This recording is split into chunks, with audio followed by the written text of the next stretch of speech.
Fisher.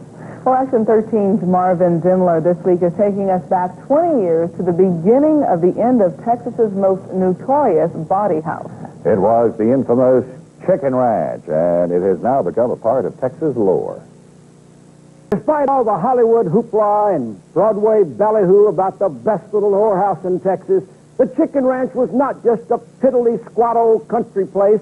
There was plenty going on, and we continue the real story. Down Dusty County Road 130 from the bad curve sign outside of LaGrange in Fayette County was the notorious Chicken Ranch, a bawdy house. Yes, we called it a bawdy house back then, that operated wide open for more than a century.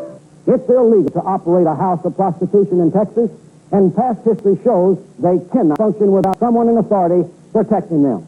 As you recall from our story yesterday, the newly elected state attorney general at that time, John Hill, wanted it shut down. The information that we had, that we had gained through intelligence, indicated that it was a part of a ring, a prostitution ring. Hill demanded another bawdy house stop doing business, the less-known Wagon Wheel in nearby Sealy, Austin County. When Hill wanted the young district attorney of Fayette and Austin counties, Oliver Kitzman, to close these houses, he was basically told that what was going on was none of his business. After 20 years, Kitzman is still hostile and wouldn't talk to me. So here's an interview I had with him back in 1973. Are you aware of the operations of two bawdy houses that are operating both in Sealy and LaGrange? I think most knowledgeable people in this community have heard about those places.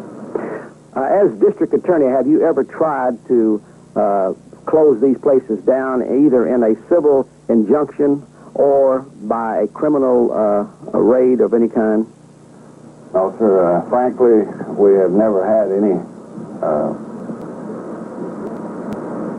indication by anyone that these places are a problem to law enforcement or otherwise. They are against the state laws of Texas, are they not? If they exist, as everyone assumes they do, they are against the law. Have you ever received any protection payoff to allow these institutions to operate? I have not, and have never been approached. Do you think organized crime is involved in these two places outside of LaGrange and Sealy that has something to do with these places of operation? I have no knowledge of organized crime being involved in the prostitution in this county at all or anywhere in the district. But remember, John Hill had something else to say. As the Attorney General, did you think that was actually organized crime in those two places? Oh, yes. Hill was upset. His Assistant Attorney General, Herb Hancock, asked me to expose the politicians who allowed those places to run. Back on July 4th, 1973, in the old Rice Hotel coffee shop, Hancock handed me Department of Public Safety offense reports on the investigation of those two bawdy houses. Those reports showed both of those bawdy houses took in about $2.5 million a year. Enter Marvin Zindler. That's when my investigation and involvement began in closing of the Chicken Ranch. I've always thought that the news media is an absolutely indispensable organ for the public good. You did a great job of just, throwing the limelight on it. When we asked Fayette County Sheriff, the late T.J. Flournoy, if he knew a whorehouse was running wide open in his county, he said, quote, "It don't take an intelligent man to know what's going on up there. Any little farm boy would know what's going on up there." But as former Attorney General Hill and Assistant Hancock said, that little bawdy house was run by organized crime. Tomorrow you'll hear our interview with the late sheriff from back in July of 1973. Marvin Zindler, Eyewitness News. As I've said, local law enforcement officials in Fayette County did not want former Attorney General John Hill coming into their territory and closing down Edna's Ranch boarding house, the Chicken Ranch. Hill wanted action. He had Assistant Attorney General Herb Hancock from the Organized Crime Division get in touch with me so I would throw the spotlight on these officials and get those places closed down permanently once and for all. Why did the Attorney General's office and the Texas Department of Public Safety investigate the Chicken Ranch in LaGrange and the Wagon Wheel in City? I guess primarily because of its long existence and possibility of corruption on a local basis of public officials, the possibility of the participation of members of the organized crime families involved, and the amount of money that was going through each of those places on a yearly basis. It was a supervised type operation. Somebody had to be running the thing. It was not the madam by herself. Would you consider this organized crime? Certainly, in the truest form, you know. Now you've heard from the former Attorney General Hill and former Assistant Attorney General Herb Hancock say the Chicken Ranch was no so-called piddly, rotten, old-time country place. It was a whorehouse, part of a statewide prostitution ring run by organized crime. This was a big, all-encompassing story, so I asked former Channel 13 reporter Larry Connor to team up with me on this investigation. We made a call on Fayette County Sheriff, the late T.J. Flournoy, in the Fayette County Courthouse. State intelligence officers were investigating the LaGrange house for possible organized crime connections. The agent said Sheriff Flournoy approached them near the house, and his deputy had a shotgun on them while the sheriff asked what they were doing. The sheriff says the state agents are lying about being threatened with a shotgun. I said, well, who's down here? I said, the boss did. And I said, who's your boss? And I Houston. And I said, you see with intelligence? He said, yeah. And I said, don't make very damn intelligent man to know what's going on up there. And the little cornball didn't know what's going on up there. Sheriff, when you speak about that, they, of course, figures and their information, so forth, that the money goes out into bigger organized crime, and that's where all the money's made. Who's your state? Well, it's a goddamn well, that's what I say. After Sheriff Flournoy's encounter with state agents, their investigation ended. The sheriff admits to having some pull in Austin, and in response to one question, he dropped the name. Last year, I understand that the Texasers did give you a call, and I think they even came down and talked about it and asked you to close down, and you did close down for a while. When they come in and tell me, so I'm going to talk conspiracy. And they told me, it was just before the election. And, he told me to close them down while I take a little vacation, and I did. There's no question, Dave, that state and local law enforcement agencies know these places exist and have kept hands off. Well, tomorrow we'll talk to the madam of the Chicken Ranch, and in resemblance of this woman, Dolly Parton, who played the madam in the movie The Best Little Whorehouse in Texas, is purely coincidental. Meet the madam tomorrow. Marvin Zindler, Eyewitness News. Okay, thank you, Marvin. Things have really changed in 20 years. Yes, but you haven't aged today, Barry. From the video we saw. Hey, thanks, Marvin. Same chicken ranch that our own Marvin Zindler investigated was closed down. Well, you can't talk about that without talking about Channel 13. There's a play going on in Galveston, and, well, they sort of have a little fun with some of the people here. KTEX Evening News is closed captions for the hearing impaired. Channel 31, KTEX TV. We care about Texas. Now, the Evening News with Dave Board and Vera Shire. Melvin P. Thorpe, Dutch Dog Report. Rob Mallet, Fort. The weather with Ted Brandon. Channel 1, KTEX Evening News. Hey, and welcome to KTEX News. I'm Dave Board. And I'm Sarah Shire. And up front tonight, we have a shocking expose of sex and scandal. We take you now live to our Watchdog studio for this special report. Good morning, Texans. Welcome to Watchdog News with your three Melvin P. Thorpe. Keeping on what's going on in this beautiful state of ours. I have some very good news for you people. The makers of the Peanut Delight Candy Bar, but in Watchdog Spotlight, have been brought to task. We visited their facility this week and found roaches in the peanut storage room, roaches in the peanut selling areas, roaches in the peanut roaster, and roaches on the peanut preparation table. We also spotted fresh mouse droppings on the peanut storeroom floors, as well as peanuts unfit for human consumption because they were stored at improper temperatures. And would you believe, we found slime in the ice machine. But they have promised to mend their ways. So from now on, you can keep on munching those peanut delights thanks to Watchdog. But don't forget to check your nuts. Okay, Whit Riker, pretty good there. You're playing, of course, Melvin P. Thorpe. Melvin P. Thorpe. And this is in the Best Little Whorehouse in Texas. That's right. Running right now to Galveston Island Outdoor Musicals. You look a lot like Marvin. We have a picture to prove it. Look at that. Yeah, I thought I was familiar. Yeah, now what's it like playing that? A good time? Oh, yeah, real good time. It's a lot. It was a lot of fun watching a lot of Marvin's old tapes and getting the cartoon version of his way of putting across the news. Now, do you start to appreciate a man who wears a wig and blue glasses all the time? And he goes to bed in the wig. I mean, and sleeps in it. And it comes in handy because I'm actually a little bald myself. So. That's handy indeed. All right, I hear you have a friend over there with you. I do. Joan Krause is here to sing a song from the show. She's playing Miss Mona, starring in the show. So take it away, Miss Mona. Lisa, you over there? Well, that's right, Frank. Really, the Best Little Whorehouse in Texas made two people famous, Melvin P. Thorpe, our own Marvin Zindler, that is, and Miss Mona, and she is played by Joan Krause. Good morning and welcome to the show. Good morning. Thank you for having us this morning. It must be so fun to play somebody who was real, but also the whole legendary aspect of this and lore aspect of this. Absolutely. It's very exciting to be in Texas playing this role because this is where it all happened. So we're having a great time. The nights are beautiful. It's outdoors, and our audiences have been wonderful. And if you can make it down to Galveston between now and August 28th, here's a little sample of what you'll hear. Take it away. It's just a little bitty pissant country place. Nothing much to see. No drinking allowed. We get a nice quiet crowd. Plain as it can be.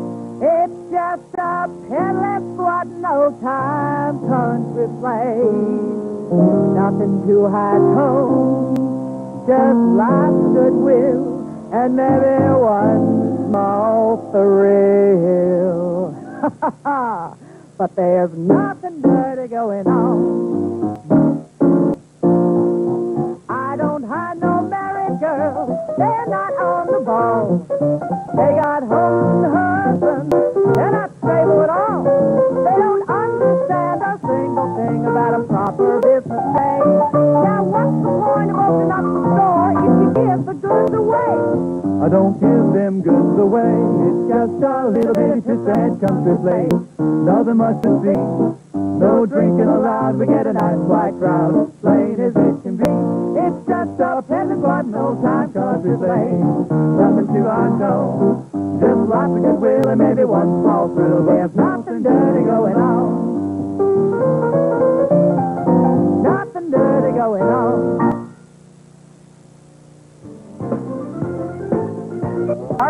Tonight, Marvin took us back to 1973 when he closed the chicken ranch. Marvin? Well, when you look back to 1973 and see the real madam of the chicken ranch, you'll see that any resemblance to Dolly Parton, who played the madam in the movie, The Best Little Whorehouse in Texas, was purely coincidental.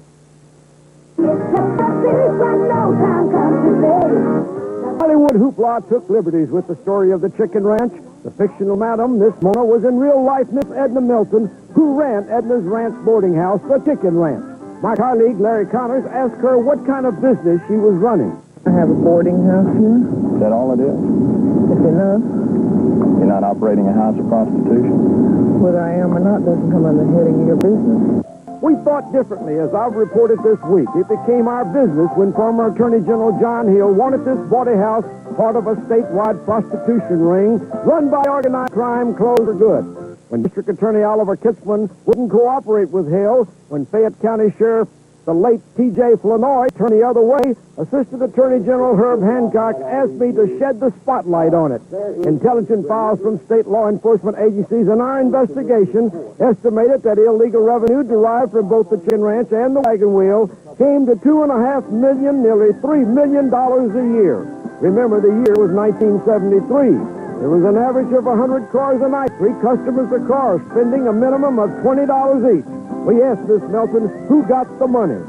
I am not going to go for having a bunch of pictures. Well, let me ask unless you this. you are definitely trying to close me personally. I'm not trying to close you. I want to know what you're operating here and who's You all know involved in the money. I am involved in it. The others that are here making it. Who all gets money other than that? Any law officials, government officials? Certainly. The federal government, certainly they get their kind of blood. For every quart you get, they get their internal revenue. Certainly. Miss Melton said she donated to Little League, gave $10,000 over 10 years to build a new hospital. That would take $2.50 a day, or 5 Coca-Colas that she would sell in her house of prostitution, and even contributes to the churches. Well, that kind of talk didn't set too well with LaGrange religious leaders. So far as I know, they have never made a contribution to any church here in town. Had there been any attempts, you think, of money put into some coffers to silence any ministers who might have wanted to proclaim against it? I would say absolutely not. Have there been some deals made in the past that bingo games wouldn't be cracked down on, that the churches wouldn't come out against the house of prostitution? I wouldn't say that deals have been made, but from hearsay, there have been statements made to that effect. That is, the law is enforced in one area, it's enforced in all areas. But some officials were looking the other way when it came to enforcing the law in regards to closing the chicken ranch. Next, I went directly to the governor, and despite his portrayal in the movie and musical, he did not sidestep the issue of Miss Edna and her boarding house. Tomorrow, it's D-Day for the chicken ranch. Marvin Zindler, Eyewitness News. Thanks, Marvin. There was supposed to have been a question mark on whether Miss Edna looked like Dolly Parton. A question mark, evidently. Our guy didn't put the question mark on there. Well, I think it's obvious. No resemblance. Obvious. Thank you. Well, the man who exposed the truth behind an infamous bordello, the man who, in fact, got the chicken ranch closed, is Action 13's Marvin Zindler. And Marvin's here now to set the record straight as to what happened back in 1973. It's D-Day for the chicken ranch, and the governor did not do any fancy sidestepping when I told him 20 years ago that Texas had a whorehouse in it. All this week you've seen the real story. I actually got involved with the chicken ranch. It wasn't because I was trying to impose morality on a small community. It was the fact the Attorney General of Texas asked me to shine the spotlight on illegal operations, part of a state prostitution ring. And as the Attorney General said, of organized crime. The operations on television every night for 2 weeks. Talking to the former district attorney of Fayette and Austin County, the sheriffs of both of those counties, 2 whorehouses were operating, preachers in LaGrange, and the chicken ranch madam herself. Now it was D-Day, the time to go to the governor with all my information, including the Department of Public Safety's offense reports on both houses of prostitution. I asked Governor Dolph Briscoe to close them down. That was indeed. And I can tell you the governor did not sidestep the issue as he's portrayed as doing in a musical and movie. Ooh, I love to dance, little fat step. I see me now go down and on and ooh, I love to sweep around the white step. Just a little swat and leave the people alone. Just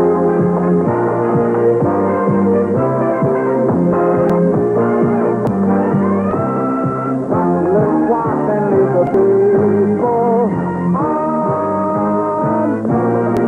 alone. Briscoe was direct and to the point. By the following Thursday, Briscoe called a press conference to say both houses of prostitution would be closed.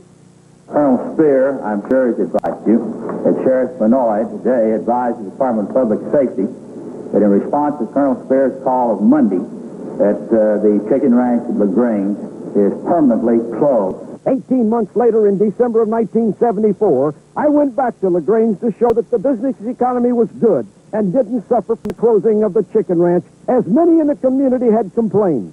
The late Sheriff Roy came up while I was in my car, grabbed me by my vest and banged me up against the car door, breaking my ribs. A few years later, we settled out of court, and I donated the money to charity.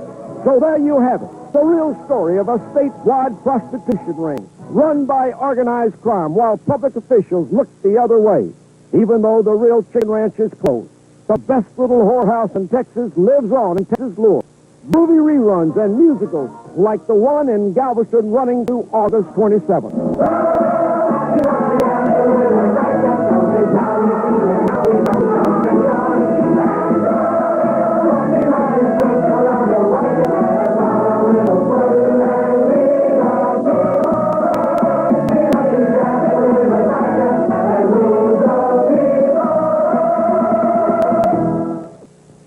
So there you have it, the story of the chicken ranch 20 years ago. For some reason, it just lives on and on and on. And why, I'll never know.